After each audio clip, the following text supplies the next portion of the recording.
The hidden history of Niagara Falls. Ever stared at Niagara and thought, well, that's just loud water and gift shops? Give me 2 minutes.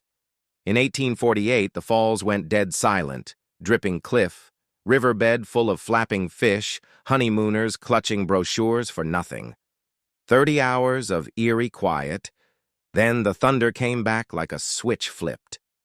You won't find that on the postcard rack. Section 1. The day the falls turned off, March 29, 1848. Ice blocks the size of barns jammed the upper river. The water quit. Church bells rang, horses bolted, hotel owners pulled shutters down. Locals swarmed the exposed riverbed, grabbing horseshoes, fossils, rusted muskets, anything to prove they'd stood where the river should be. Then the ice dam cracked. The water roared home, and souvenir shops agreed to treat the whole thing as bad for business. Funny how silence can disappear faster than the memory of it. Section 2. Why Honeymoon Capital isn't just a cute nickname blame Napoleon's little brother.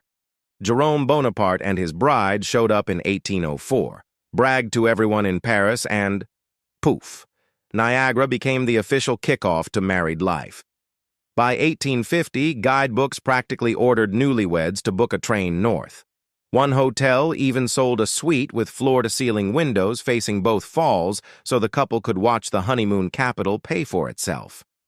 2 centuries later, 200 couples a weekend still say, "I do," in the same chapel where their great-grandparents toasted with bootleg champagne. Section 3. The daredevils who sold their lives for tips. Annie Edson. Taylor, 63-year-old teacher out of cash, sealed herself inside a pickle barrel on October 24, 1901. She bobbed over the edge, came out bleeding but breathing, and discovered the crowd had already moved on to the next thrill. Blondin, the tightrope king, crossed with his manager on his shoulders, then stopped halfway, lit a stove, and flipped an omelet. Each stunt outdrew baseball games, and papers called the gorge America's Coliseum. The park rangers kept passing bands. The show just found new ropes and tighter barrels. Section 4. The hidden people who named the falls.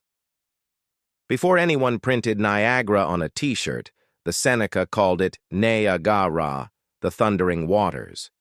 In their story, Lelawala paddled her canoe straight into the current to calm a serpent god and save her people. Steamboat companies borrowed the tale, rewrote the ending, and sold tickets. The tribe never forgot the original version. Catch a Haudenosaunee guide on Goat Island, and you will still hear it, if you know whom to ask. Section 5. The billion-dollar water thieves. By 1890, factories along the gorge were guzzling so much water, the Horseshoe Falls shrank by a third. Buffalo glowed, Toronto surged, and tourists stared at a half-starved trickle, wondering where the thunder went. Headlines screamed, "The falls are dying!" Public outrage forced the first state park in the nation, the Niagara Reservation, in 1883, yanking the river back from the turbines. Those rainbow lights at night? That's the power company's apology, a nightly light show thank you for almost draining the place dry. So next time you're wiping mist off your phone lens, remember the day the falls shut up.